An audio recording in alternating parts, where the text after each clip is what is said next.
Europe, the birthplace of philosophy, the Industrial Revolution, and a continent that has always gotten along perfectly, with absolutely no controversies whatsoever. Over the last 25 years, Europe has produced some of the most ambitious, most influential, and most beloved video games ever made. So today, I'm ranking my top 10 European games of the 21st century. These are games developed in Europe from the early 2000s up to today, and to keep things fair, I'm only allowing one game per franchise. The ranking is based on a mix of things: critical reception, player response, sales, cultural impact, and long-term influence. And yes, I've also added a bit of my own flavor into the mix as well. So everyone, welcome to Logging, my channel where I rank and break down games from around the world.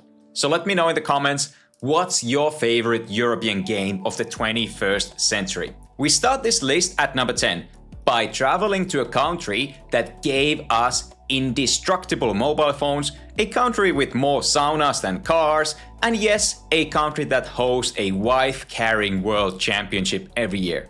That country is my home country, Finland. And at number 10, we have Max Payne 2, The Fall of Max Payne. The original Max Payne introduced bullet time to gaming.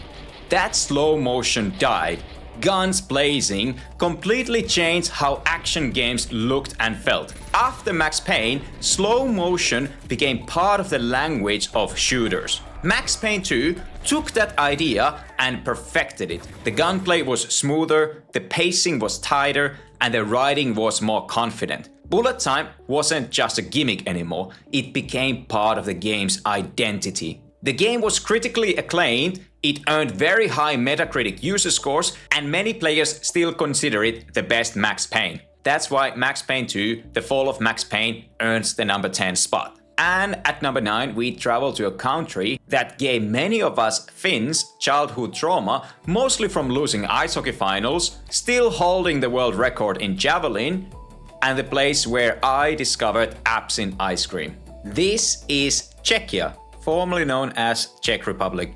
And at number 9, the game is Kingdom Come: Deliverance II. This game is one of the most confident RPG sequels ever made. The first game was ambitious. The second one perfects the formula.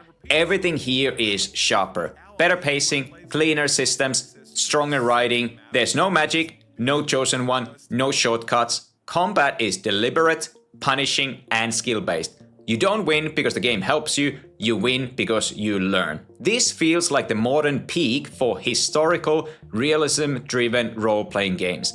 That's why Kingdom Come: Deliverance 2 earns the number 9 spot. And at number 8, we go to a country that's been invaded from the east and the west more times than it ever deserved, possibly invented vodka, just don't ask Russians, also produced the coolest ski jumper of all time, legendary career, even more legendary mustache. This country is Poland. And at number 8, the game is Cyberpunk 2077.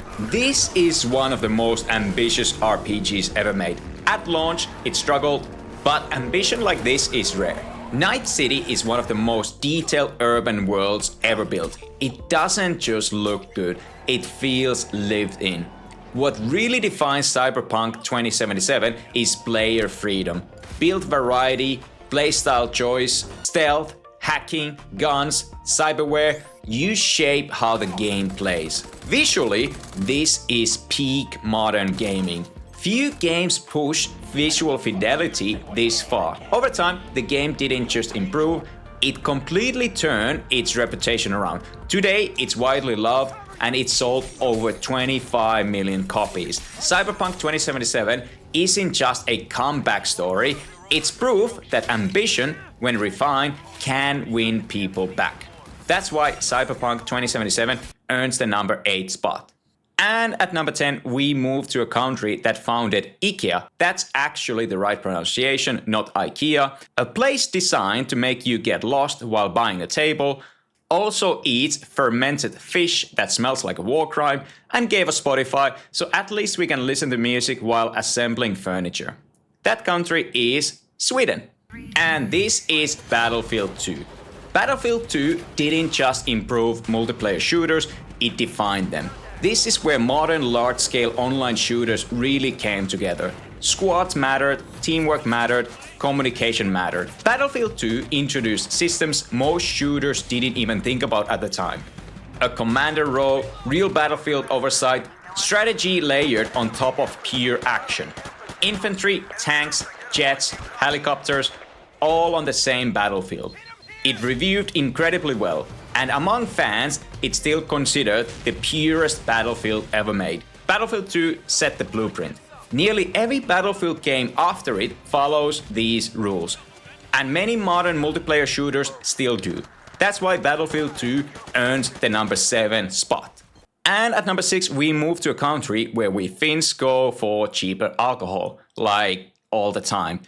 It also quietly took over Finland as the number 1 country in education. I'm not saying those things are related, but I'm not saying they're not.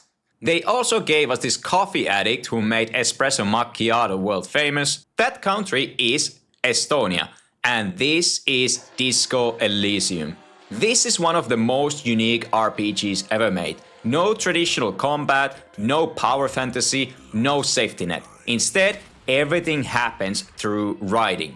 Thoughts, choices, consequences. Your skills don't just give bonuses, they argue with you. Disco Elysium completely trusts the player. It lets you fail, it lets you be wrong, and it lets the story react honestly to who you are. It was critically adored, one of the highest rated RPGs of all time, and it proved something important. That a game doesn't need combat to be powerful, it needs confidence, writing, and respect for the player. That's why Disco Elysium earns the number 6 spot. And at number 5, we move to a country that produces incredible art, philosophy, and cinema and refuses to explain any of it. Also eats baguettes like it's a personality trait. And yes, snails. That country is France. And this is Clair Obscur Expedition 33. I'll be honest, it actually hurts me to put this game at number 5 because subjectively, this might be my number 1. No other game on this list made me feel this much. The story is superb. And what makes this even more impressive is that this came from a very small studio. This game feels like a miracle. Expedition 33 doesn't just modernize turn-based combat, it pushes it forward. Timing, flow, tension.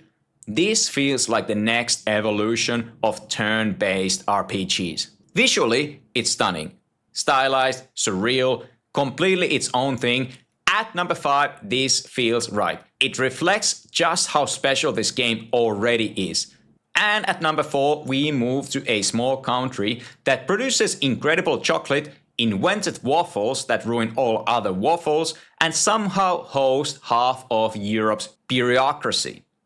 That country is Belgium, and this is Baldur's Gate 3. This game didn't just win Game of the Year, it reset expectations. Baldur's Gate 3 is about player freedom, real freedom, not the illusion of choice, but the systems that react to almost everything you do. It took me around 280 hours to finish my first playthrough, and I loved every minute of it. The characters, the dialogue, the way the game constantly reacts to your decisions.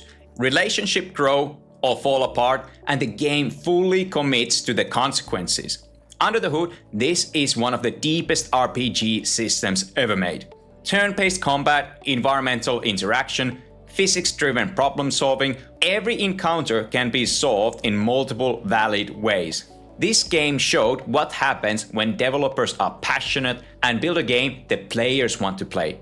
Baldur's Gate 3 is a modern RPG landmark, a once-in-a-generation release, and that's why it earns the number 4 spot.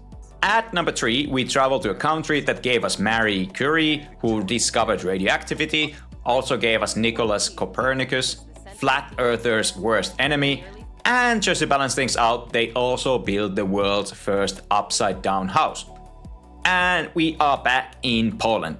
And this is The Witcher 3 Wild Hunt.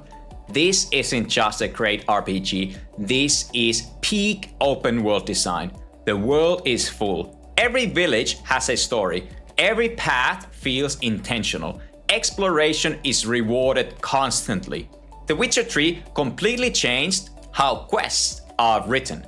Side quests stopped feeling like filler. Small stories mattered. Choices had weight. Consequences followed you. The characters are exceptional, nuanced, flawed, human. Geralt became one of the gaming's most iconic protagonists. Years later, this is still one of the most beautiful open worlds ever made. The Witcher 3 received universal critical acclaim, multiple Game of the Year awards, and it sold over 50 million copies. Time has been incredibly kind to this game. New players still discover it, old players still return to it. The Witcher 3 Wild Hunt didn't just define its generation, it reshaped expectations for open world RPGs. That's why it earns the number 3 spot. And at number 2, we move to a country that apologizes for things that aren't their fault, talks about the weather like it's breaking news, invented cues, and somehow turned sarcasm into a personality trait. That country is the United Kingdom, and this is Grand Theft Auto 5. GTA 5 is one of the most ambitious open worlds ever created. The scale, the density, the freedom. The world isn't just big, it's reactive. This world feels alive because it is. NPC routines, emergent chaos, systems colliding in ways that developers didn't script. And then there's longevity. GTA 5 didn't just launch, it stayed. For over a decade, it sold over 190 million copies. One of the best-selling games of all time. Very few games ever reached this level of cultural impact. GTA 5 isn't just a great game, it's a phenomenon. And that's why it earns the number 2 spot. And at number 1, we go to a country that gave us Sabaton, who somehow made history lessons popular for metalheads. Also the country that beat us Finns in the Olympic hockey final in 2006, and we're still bitter about it. That country is Sweden, and this is Minecraft. There was never any other choices for number 1. Minecraft isn't just a game. It's a tool, a platform, a language. No other game has given players this level of freedom. You don't just play Minecraft, you use it. It works as a survival game, an adventure game, a creative sandbox, an educational tool, and a social space. Minecraft has sold over 300 million copies. It's by far the best-selling video game of all time. Entire generations grew up with this game. Schools use it, creators build careers from it, communities form inside it. Visually, it's simple, but the design is timeless, because imagination doesn't age. Other games chase realism. Minecraft chased possibility. Minecraft didn't just define a genre, it defined what games can be. And that's why it's the number 1 European game of the 21st century. So that was my list, the top 10 European games of the 21st century. So now I want to hear from you. What's your favorite European game since the year 2000? And which one you think I got completely wrong? Let me know in the comments. And if you like the video, consider liking it and subscribing to log in. I'll see you in the next one.